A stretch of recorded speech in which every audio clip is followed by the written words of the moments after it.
नमस्कार दोस्तों, स्वागत है आपका मेरे चैनल कॉमिक्स लाइफ में। शुरू करते हैं तुलसी कॉमिक्स की एक और मज़ेदार कॉमिक्स, नाग कन्या का बलिदान। नाग कन्या का बलिदान। कथानक विजय कुमार वत्स, चित्रांकन गणेश, संपादन प्रमिला जैन। तुंगभद्र देश का राजा दिव्येश वन से आखेट कर अपने राज्य वापस लौट रहा था। सारा शरीर धूल में सन गया है। क्यों न इस सरोवर में स्नान कर और थोड़ी देर यहाँ विश्राम कर तत्पश्चात ही आगे बढ़ूं। दिव्येश को स्वयं का यह विचार जच गया। तुम लोग तट पर ही रुको, हम सरोवर में स्नान करना चाहते हैं। और फिर आहा, कितनी शीतलता मिल रही है शरीर को। तभी पानी के अंदर आह, महाराज को क्या हुआ? सर्प का विष अत्यंत ही तीव्र व घातक था, जिसके प्रभाव से दिव्येश क्षण भर में ही मूर्छित हो गया। परिणाम स्वरूप वह सरोवर में नीचे की तरफ जाने लगा। तट पर खड़े सैनिक, अरे महाराज कहाँ गए? हमें सरोवर में कूदकर उनकी खोज करनी चाहिए। अगले ही पल कुछ सैनिक सरोवर में कूद गए। दूसरी ओर सरोवर में दिव्येश बहता चला गया। इधर सारे सरोवर के चप्पे चप्पे को छान मारा, पर महाराज का कहीं अता पता नहीं चला। आखिर महाराज गए कहाँ? लगता है महाराज अब हमें नहीं मिलेंगे। वे डूबकर सरोवर के गहरे तल में कहीं फंस गए हैं, ऐसा ही लगता है। राजमाता को यह दुखद समाचार हम कैसे देंगे? देना तो पड़ेगा ही। और फिर गम में डूबे सैनिकों की टोली तुंगभद्र की ओर चल पड़ी।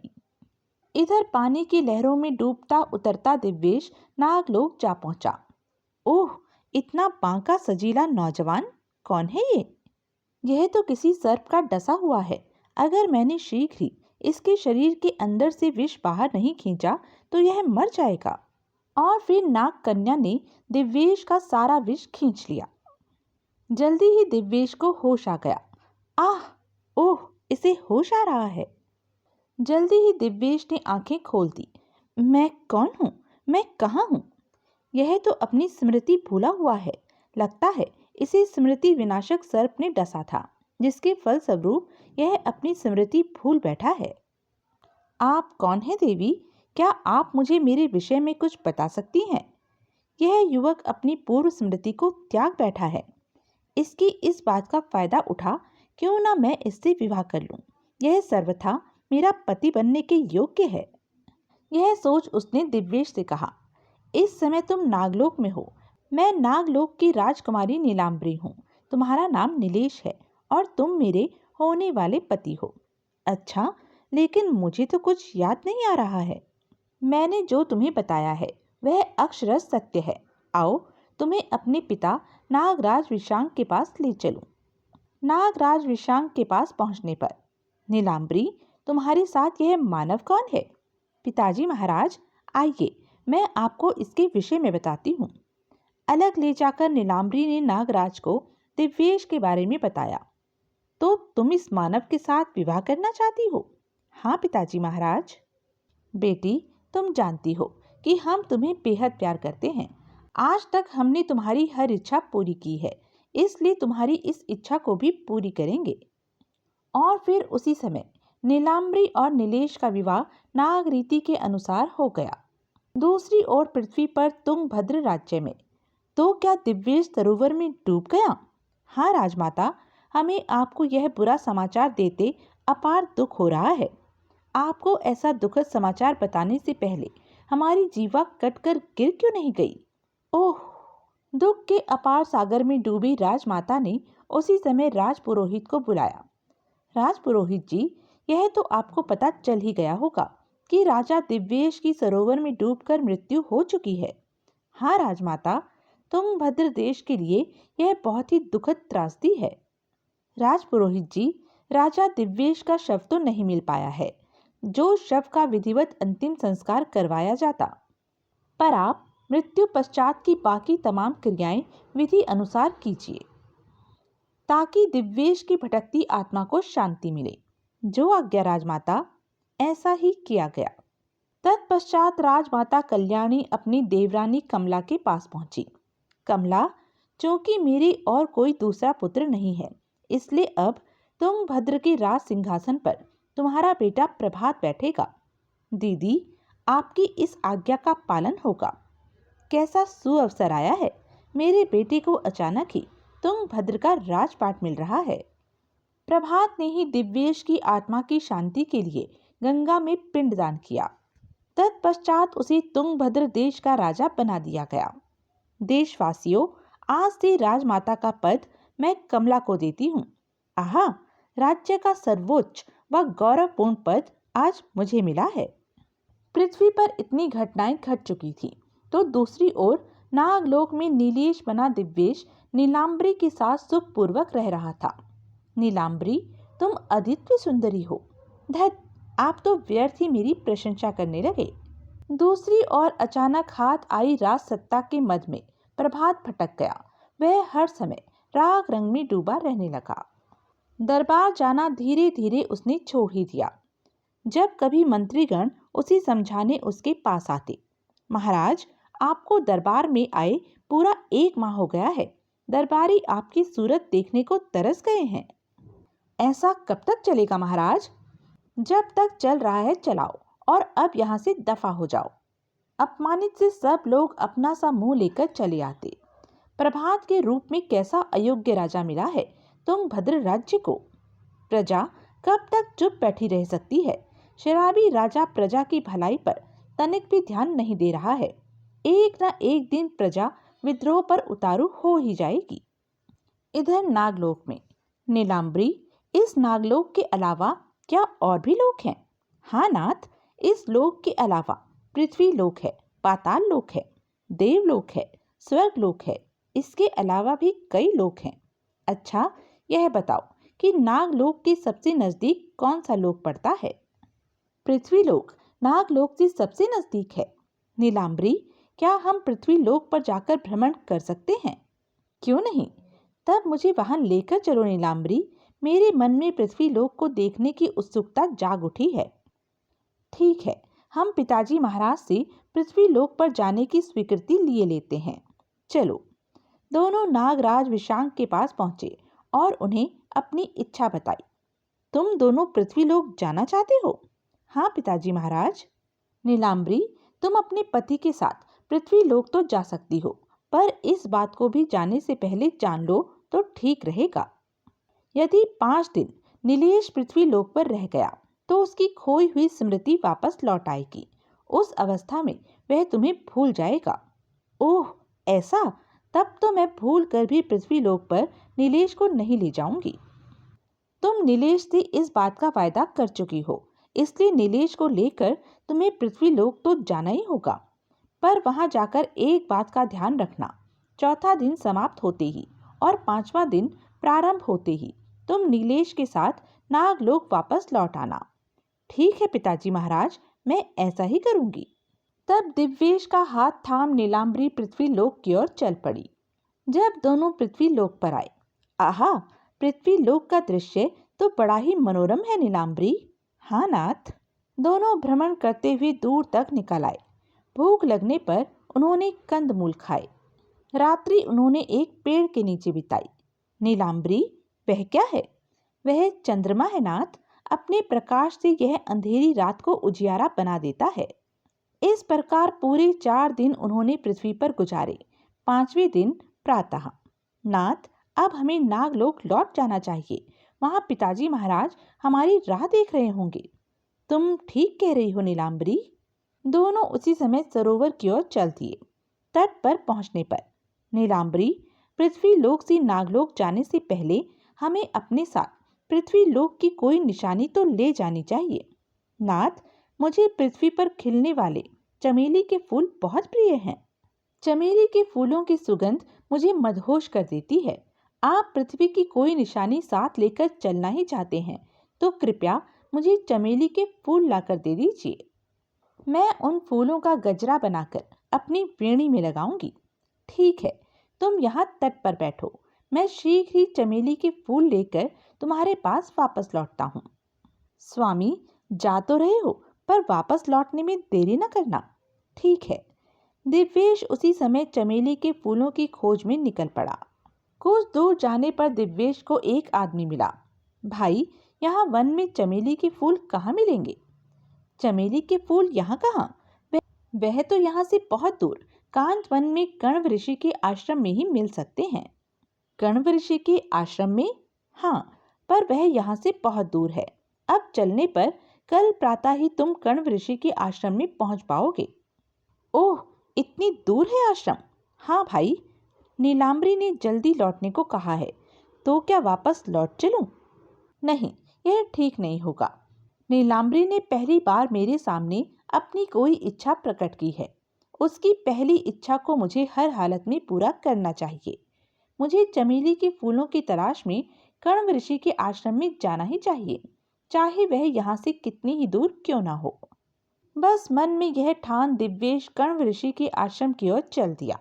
दूसरी ओर संध्या होने को आई, पर नीलेश चमेली के फूल लेकर अभी तक वापस नहीं लौटे हैं। कहीं वह राह तो नहीं भटक गए? धीरे धीरे जब रात घेर आई तो नीलांबरी भयभीत हो उठी। मुझे नीलेश को ढूंढना चाहिए, कहीं ऐसा न हो कि 5वां दिन बीत जाए और नीलेश अपनी पूर्व स्मृति में लौट आने पर मुझे भूल जाए। यह सोच वह नीलेश की खोज में चलती। नीलेश, कहाँ हो तुम? नीलेश। दूसरी ओर भोर होने पर जब दिव्येश कांत वन में कण्व ऋषि के आश्रम में पहुंचा तो 5वां दिन पूर्ण होने पर उसकी खोई हुई स्मृति वापस लौट आई। मैं यहाँ क्यों आया? मैं तो सरोवर में स्नान कर रहा था। उसी समय, ओह, कौन है यह सुंदरी? साक्षात अप्सरा लग रही है। जब वह पास आई, देवी, क्या मैं तुम्हारा परिचय जान सकता हूँ? मेरा नाम अवंतिका है। मैं इस आश्रम के स्वामी कण्व ऋषि की पुत्री हूँ। अवंतिका, मैं तुम्हारे पिता के दर्शन करना चाहता हूँ। क्या तुम मुझे उनके पास ले जा सकती हो? क्यों नहीं, आइए। अवंतिका उसे लेकर आश्रम में पहुंची। प्रणाम ऋषिवर। चिरंजीव भव। ऋषिवर, मैं तुंगभद्र का राजा दिव्येश हूँ। मैं आपकी पुत्री अवंतिका से विवाह करना चाहता हूँ। यह तो हर्ष की बात है। तब उसी समय दिव्येश और अवंतिका का विवाह हो गया। विवाह के पश्चात दिव्येश अवंतिका को ले तुंगभद्र राज्य की ओर पैदल ही चल पड़ा। दूसरी ओर आखिर वही हुआ जिस बात की चेतावनी पिताजी महाराज ने मुझे दी थी। मैं नीलेश से हाथ धो बैठी। दुखी मन वह अकेली ही नागलोक वापस लौट पड़ी। नागलोक पहुंचने पर, यह क्या बेटी, तुम अकेली लौटी हो? नीलेश कहाँ है? पिताजी महाराज, नीलेश पृथ्वी पर मुझसे पिछड़ गया। अब वह मुझे कभी नहीं मिलेगा। यह कह नीलांबरी फूट फूट कर रो पड़ी। रो मत नीलांबरी, मैं नीलेश की खोज में धरती पाताल एक कर दूंगा। नागराज ने उसी समय नाग गुप्तचरों को बुलाकर उन्हें यह आदेश दिया, पृथ्वी लोक पर जाकर नीलेश की खोज करो। ध्यान रहे, वह जहाँ कहीं भी हो, हर हालत में उसका पता लगाकर आना है तुम्हें। नाग गुप्तचर उसी समय नागलोक से चल दिए। पृथ्वी पर पहुंचने पर वे नीलेश की खोज में जुट गए। इधर जब दिव्येश अवंतिका के साथ तुंगभद्र पहुंचा। तुम जिंदा हो भैया? हाँ प्रभात, लेकिन यह सब क्या है? तुम मेरी अनुपस्थिति में राजा कैसे बन गए? जब राज पुरोहित ने दिव्येश को सारी बात बताई। ओह, तो हम इतने दिन आखिर रहे कहाँ? हमें तो कुछ याद नहीं आ रहा है। खैर, आप वापस लौट आए, यह ठीक ही हुआ। अब पुनः अपना राजपाट संभालिए। तब अनिच्छा पूर्वक प्रभात को राज मुकुट दिव्येश को सौंपना पड़ा। अपने पुत्र को वापस लौटा देख कल्याणी खुशी से भर उठी थी। दूसरी ओर, माँ, मैं इतनी आसानी से दिव्येश को पुनः राज सुख नहीं भोगने दूंगा। क्या करेगा तू? मैं विष देकर दिव्येश को समाप्त कर दूंगा। बेटा, इस काम को अभी नहीं, अपितु कुछ समय बीतने के पश्चात ही करना। अगर तूने यह काम अभी किया तो सभी का शक तुम पर ही जाएगा। यह आप ठीक कह रही हैं माँ। इस प्रकार दिन बीतने लगे। एक दिन जब दिव्येश अवंतिका के साथ राज उद्यान में घूम रहा था तो उसकी तलाश में निकले नाग गुप्तचरों की नजर उस पर पड़ी। ओह, राजकुमारी नीलांबरी के पति नीलेश तो यह रहे। हमें यह सूचना तुरंत नागलोक पहुंचकर नागराज को देनी चाहिए। उन्होंने ऐसा ही किया। नागराज, नीलेश तुंगभद्र के राजा के रूप में इन दिनों तुंगभद्र राज्य पर राज कर रहे हैं। ओह, ऐसा? पिताजी महाराज, नीलेश का पता चल चुका है, इसलिए अब आप मुझे पृथ्वी लोक जाने की आज्ञा दीजिए। तुम वहां जाकर क्या करोगी?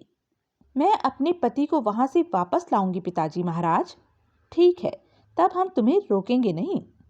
नीलांबरी नागलोक से चलती। जब वह पृथ्वी लोक पर पहुंची तो रात हो चुकी थी। अदृश्य मणि को मुंह में रखकर मैं अदृश्य हो गई हूँ। अब मुझे कोई भी देख नहीं पाएगा। वह जब तुंगभद्र के महल में दिव्येश के शयन कक्ष में पहुंची। ओह, नीलेश किसी स्त्री के साथ। तो क्या इसने दूसरा विवाह कर लिया है? कुछ भी हो, मैं हर हालत में नीलेश को अपने साथ ले जाऊंगी। उसने सोए हुए दिव्येश पर एक तेज फुंकार मारी। अब इस फुंकार के प्रभाव से नीलेश कुछ समय के लिए मूर्छित हो गया है। उसने मूर्छित हुए दिव्येश को कंधे पर उठाया और वहां से चलती। मेरे संपर्क में आने से नीलेश को भी कोई नहीं देख पा रहा है। नागलोक पहुंचने पर नीलांबरी ने स्मृति विनाशक सर्प से पुनः दिव्येश को डसवाया। तत्पश्चात उसका सारा विष चूस लिया। शीघ्र ही दिव्येश को होश आ गया, पर वह अपनी स्मृति भूल चुका था। नीलांबरी, मुझे क्या हो गया था? ऐसा लग रहा है जैसे मैं लंबी नींद से जागा हूँ। ऐसा कुछ नहीं है नाथ, यह आपका भ्रम है। दूसरी ओर जब प्रातः होने पर अवंतिका ने दिव्येश को अनुपस्थित पाया। सुबह सवेरे कहाँ चले गए महाराज? बहुत खोजने पर भी जब दिव्येश का कुछ पता नहीं चला।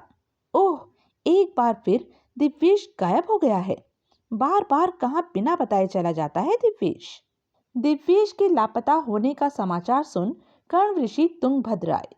मैं अभी ध्यान लगाकर योग विद्या से इस बात का पता लगाता हूँ कि इस समय राजा दिव्येश कहाँ है। कर्ण ऋषि ध्यान में लीन हो गए। बहुत देर बाद जब उनका ध्यान टूटा, बेटी, तेरे पति को नागलोक की राजकुमारी नीलांबरी उठाकर नागलोक ले गई है। क्या? तू घबरा मत बेटी, मैं तेरे पति को नागलोक से वापस लाने के लिए नागवंश विनाशक यज्ञ करूंगा। उस यज्ञ की अग्नि में नागवंश के सभी नाग जलकर भस्म हो जाएंगे। और फिर कर्ण ऋषि का नाग विनाशक यज्ञ प्रारंभ हो गया। नाग विनाशक यज्ञ की श्रृंचाएं जब नागलोक पहुंची तो वहां खलबली मच गई। उफ, आह, ओह! सब सम्मोहित से पृथ्वी लोक की ओर चल दिए। पृथ्वी लोक पर वो यज्ञ की अग्नि में आ प्राणोत्सर्ग करने लगे। यह देख, इस प्रकार तो हमारा वंश ही समाप्त हो जाएगा। नागराज विशांग पृथ्वी पर कर्ण ऋषि के पास पहुंचे। नीलांबरी उनके साथ थी। ऋषिवर, हमारा क्या अपराध है? नागराज, तुम्हारी बेटी मेरी बेटी के पति को नागलोक में अपहरण करके ले गई है। यही तुम सबका अपराध है। अब कोई भी नाग मरने से नहीं बच पाएगा। दया कर्ण ऋषि, दया कीजिए, मेरे वंश को इस प्रकार समाप्त न कीजिए। इसका तो केवल एक ही उपाय है। तुम्हारी बेटी मेरी बेटी के पति को वापस लौटाए और स्वयं इस यज्ञ की वेदी में कूदकर जान दे दे। ओह, मेरी बेटी को जान खोनी पड़ेगी। पिताजी महाराज, नागवंश को बचाने में यदि मैं काम आ सकी तो स्वयं को किस्मत वाली समझूंगी। ऐसा न कहो नीलांबरी। तभी, ओह नीलांबरी, मेरी बेटी। तब नागराज ने नागलोक से दिव्येश को वापस पृथ्वी पर भेजा। यह मैं कहाँ गया? पृथ्वी पर जैसे ही दिव्येश ने 5 दिन बिताए, उसकी खोई स्मृति वापस लौट आई। अवंतिका, तुम उदास सी क्यों बैठी हो? ओह, स्वामी की स्मृति वापस लौट आई। दूसरी ओर नीलांबरी मरकर भटकने लगी। एक रात जब प्रभात विष मिला दूध लेकर दिव्येश के कमरे की ओर जा रहा था। मैं तुझे ऐसा नहीं करने दूंगी पापी। अगले ही पल नीलांबरी ने उसे डस लिया। शीघ्र ही प्रभात की मृत्यु हो गई। बेटा, जो जैसा करता है वह वैसा ही भरता है। अगले दिन प्रभात का अंतिम संस्कार किया गया। कर्ण ऋषि के कहने पर तुंगभद्र के महल के उद्यान में नीलांबरी की समाधि बनाई गई। वहां राजा दिव्येश प्रतिदिन रानी अवंतिका के साथ दीप जलाने आता। तो यह थी तुलसी कॉमिक्स की एक मज़ेदार कॉमिक्स। ऐसी ही मज़ेदार कॉमिक्स के लिए बने रही मेरे साथ। और हाँ, मेरे चैनल को लाइक, शेयर और सब्सक्राइब करना ना भूलें। धन्यवाद।